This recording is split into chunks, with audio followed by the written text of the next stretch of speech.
The city never truly slept. Even at 3 in the morning, its skyline glowed like a field of artificial stars, every window a tiny promise that someone, somewhere, was still awake. Traffic signals blinked through empty intersections. Neon signs hummed above closed storefronts.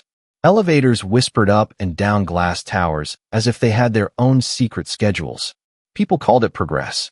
Daniel Mercer called it noise. Daniel lived on the 12th floor of a narrow concrete building squeezed between a laundromat and a shuttered bookstore. His apartment was quiet, almost unnaturally so. No television murmuring in the background. No music. Only the faint ticking of a mechanical clock mounted above his work desk. He liked the certainty of gears. Digital things failed silently. Mechanical things failed honestly. By day, Daniel was a mid-level electrical engineer at a municipal infrastructure firm, one of dozens of specialists responsible for reviewing maintenance reports and signing off on minor grid upgrades that never made headlines. He wasn't important enough to influence policy, not senior enough to attend strategic meetings, and not outspoken enough to be remembered in the elevator. He preferred it that way. Being unnoticed meant he could observe without interruption. Months earlier, a pattern had begun to bother him. It started with spreadsheets no one else read carefully, maintenance deferrals, transformer overloads logged as temporary, backup generators flagged as pending inspection for the third quarter in a row. Each line item was small, excusable on its own. Together, they formed a shape that looked disturbingly like neglect. He ran simulations on his home computer late into the night, feeding in public consumption data, seasonal temperature spikes, and historical outage reports. The results didn't scream disaster. They whispered inevitability.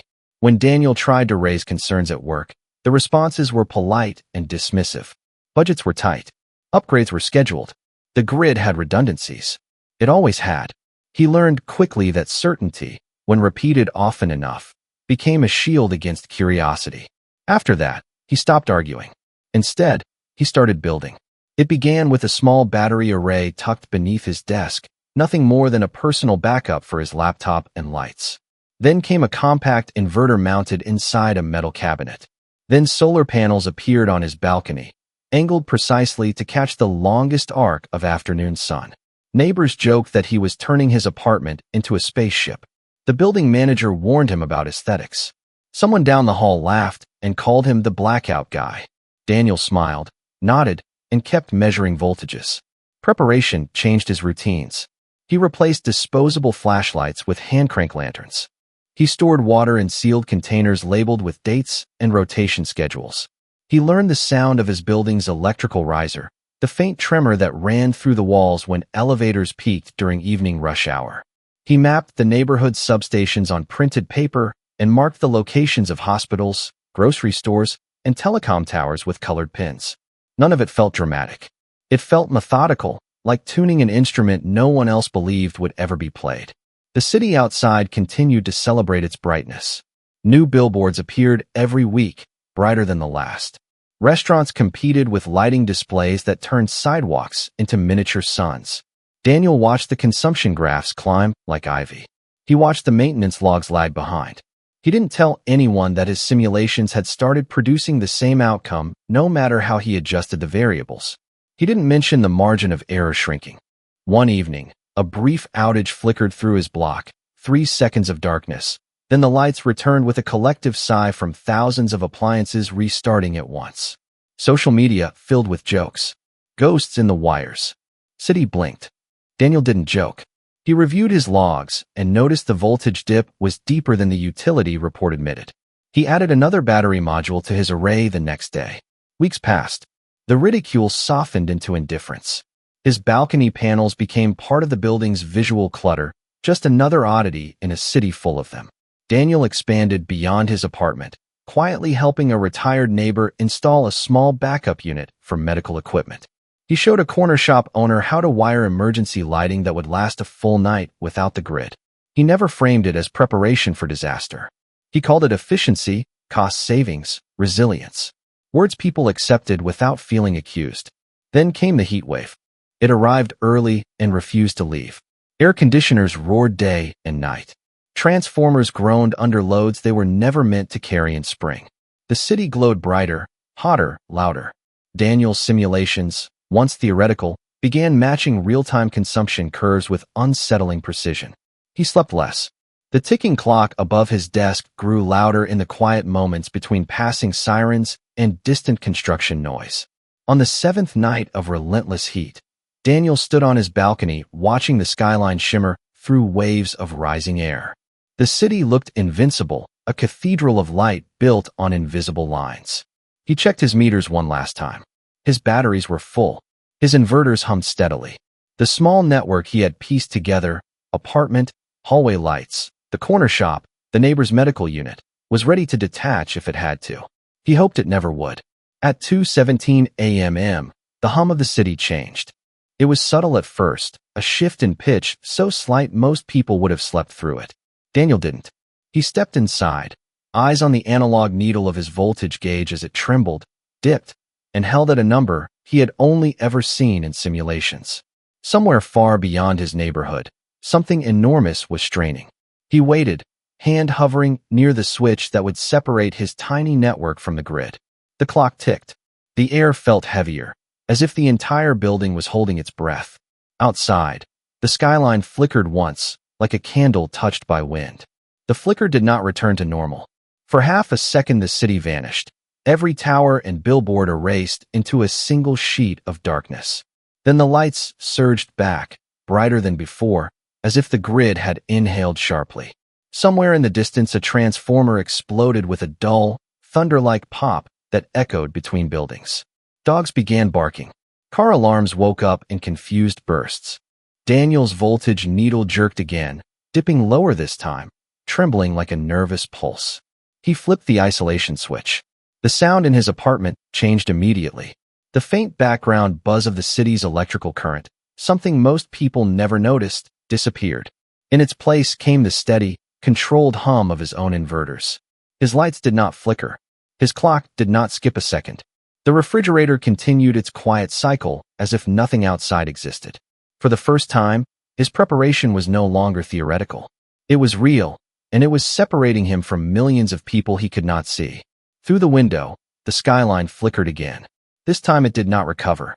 One building after another surrendered its glow. Floors went dark in vertical lines like falling dominoes. Bridges lost their outline. Streetlights blinked and died. The city, so loud only minutes before, folded into a silence so complete it felt unnatural, as if sound itself required electricity to exist. Daniel stepped onto his balcony and watched the horizon collapse into blackness.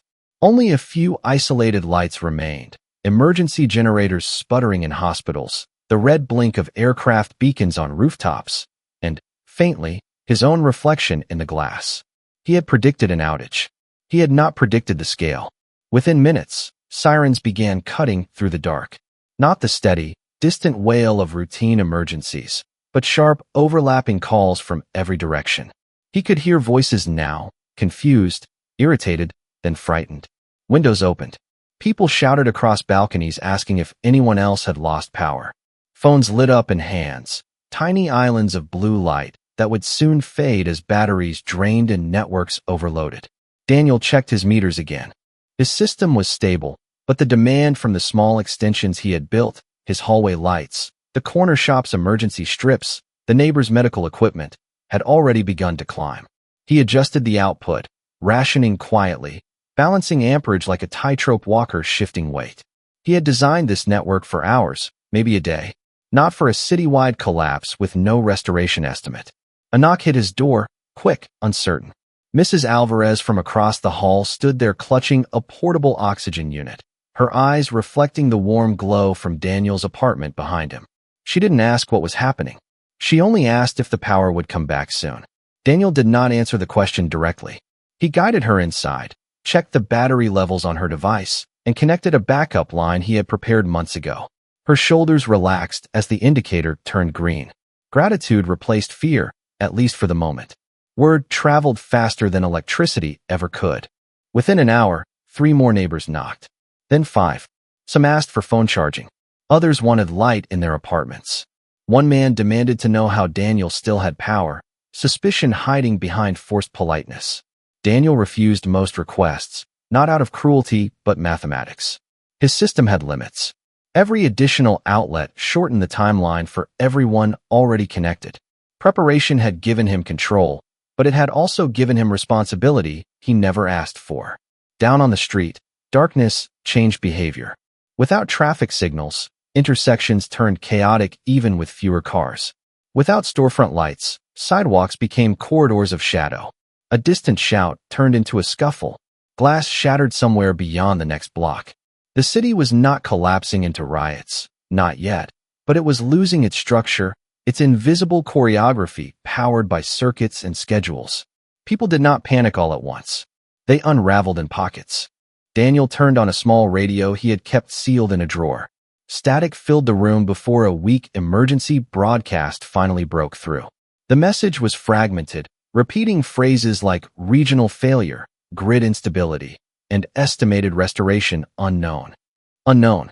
The word landed heavier than any technical explanation could have. Unknown meant hours could become days. Days could become something else entirely.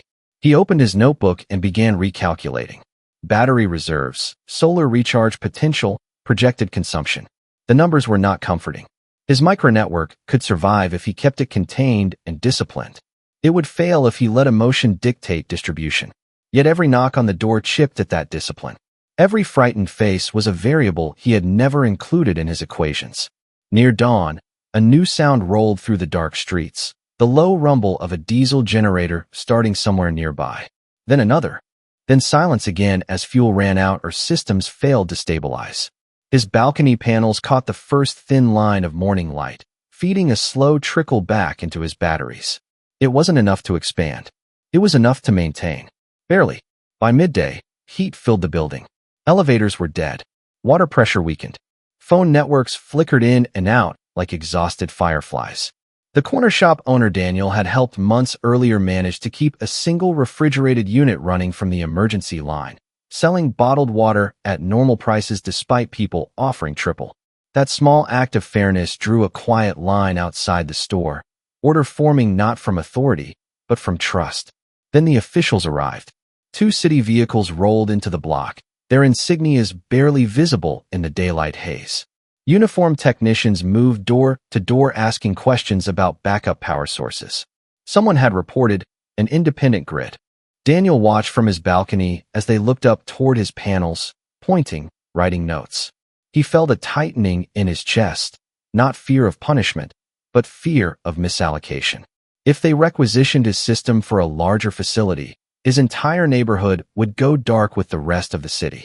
A loud knock echoed through his apartment door, heavier than the others. Not hesitant. Authoritative. Daniel glanced at his meters one more time. Stable for now.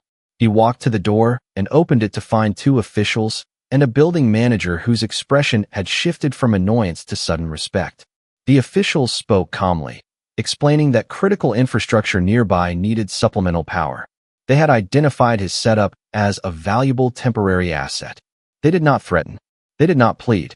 They assumed compliance.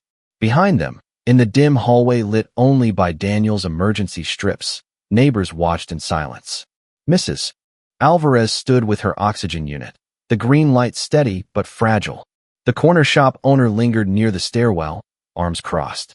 Everyone understood the same equation Daniel did. If he agreed, the light here would vanish. If he refused, he would be defying authority during a crisis. The city beyond his window was still dark, an endless field of powerless towers under a white, unforgiving sun. His notebook lay open on the table, numbers staring back without emotion. Preparation had protected him from uncertainty. It had not protected him from choice. The official repeated the request, this time adding a single word that shifted the air in the room.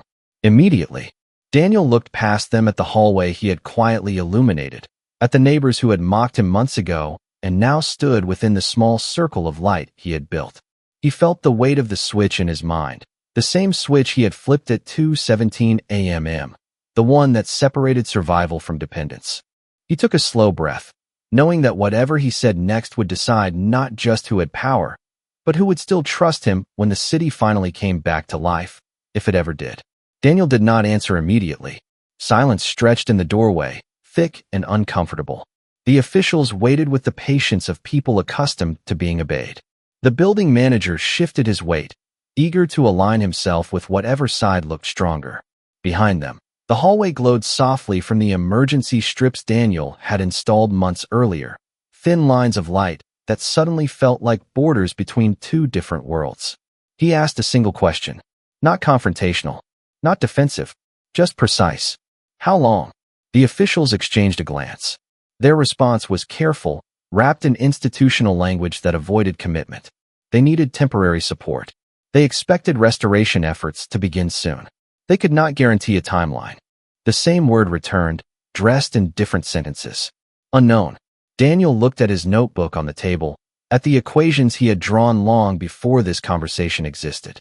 Numbers did not lie, but they also did not comfort. His system could not power a hospital. It could not stabilize a substation. It was a lifeboat, not a fleet. If he handed it over, the block behind him would sink quietly while the larger city barely noticed the ripple. He stepped into the hallway and closed his apartment door halfway, reducing the lights spilling outward. The neighbors' faces became silhouettes, but their presence did not fade. He explained the capacity limits in plain terms: kilowatts, storage cycles, recharge windows. He offered data instead of defiance. The officials listened, but their posture remained unchanged. Systems were failing. Resources were scarce. Every what mattered. So does every person, Daniel replied, more to himself than to them. The negotiation shifted. He proposed a compromise, scheduled allocation. 2-hour windows during peak daylight when his solar intake was strongest, routed through controlled lines to a nearby emergency communications node rather than a broad requisition. No permanent seizure. No dismantling. Just precision. It was not the sweeping solution the officials wanted, but it was a workable one. In a city drowning in darkness, workable became valuable. They agreed, reluctantly, conditionally, but they agreed. The first transfer began at noon. Daniel monitored the flow like a surgeon watching a heartbeat. The meters dipped, recovered, dipped again. Outside, a small municipal relay station flickered to life, sending out narrowband radio updates that cut through static across the district. The block behind him remained lit, dimmer but stable. The hallway lights held. Mrs. Alvarez's oxygen unit stayed green. The corner shop refrigerator continued its steady cycle. Balance, not abundance. Days did not pass. They blended. The city learned new sounds. Without elevators, stairwells filled with footsteps. Without traffic signals, drivers communicated with hand waves and cautious eye contact. Without glowing screens, evenings returned to candlelight and battery lanterns. People rediscovered the weight of silence and the value of predictable light. Daniel's apartment became less a mystery and more a quiet utility. He did not open it to crowds. He opened it to measurements, schedules, and small acts that multiplied. The officials returned each morning to coordinate the 2-hour windows. At first they arrived with authority. Later they arrived with respect. The communications node stabilized, then expanded, enabling limited emergency coordination across neighborhoods that had been isolated by darkness. Daniel never left his desk during those transfers. He watched every fluctuation, every decimal, guarding the thin line between assistance and collapse. On the 4th night, the skyline changed. A distant sector flickered back to life, just a few buildings, then a bridge, then a ribbon of streetlights tracing a major avenue. The city did not cheer. It exhaled. Restoration moved slowly, like dawn across a continent. Blocks rejoined the grid in cautious increments. Daniel kept his isolation switch ready, connecting and disconnecting as voltage waves rolled unevenly through the network. He trusted his instruments more than announcements. When the power finally returned to his building in full, the transition was almost anticlimactic. The lights brightened. The refrigerator pitch shifted. The mechanical clock ticked without interruption, unimpressed by the drama it had outlasted. Daniel did not celebrate. He performed one last set of readings, documented the final numbers, and only then flipped the switch that merged his micronetwork back into the city's bloodstream. The officials stopped visiting. The hallway returned to ordinary illumination. The corner shop replaced its emergency strips with new fixtures, but kept the wiring Daniel had shown them. Mrs. Alvarez waved every morning from her doorway, oxygen unit charging from a standard outlet that now felt less guaranteed than it once had. The building manager nodded with unfamiliar politeness. Weeks later, A small article appeared in a local paper about community resilience during the blackout. It mentioned a neighborhood that had maintained light and communications through independent preparation. It did not mention Daniel by name. He preferred it that way. Recognition was loud. Preparation was quiet. He did not dismantle his system. He refined it. Better batteries. Cleaner wiring. A second notebook filled with lessons learned. The city regained its glow, brighter than ever, but Daniel no longer mistook brightness for permanence. He had seen how quickly certainty could evaporate, how thin the line was between noise and silence. Some evenings, he stood on his balcony watching the skyline shimmer again, identical to how it had looked before everything went dark. To anyone else, it was a symbol of progress restored. To him, it was a reminder written in light, that systems fail, that ridicule fades, and that foresight rarely announces itself with applause. The mechanical clock above his desk continued to tick, indifferent and exact. The city never truly slept. But Daniel understood now that what kept it awake was not the brilliance of its lights. It was the quiet minds who prepared for the moment they might go out.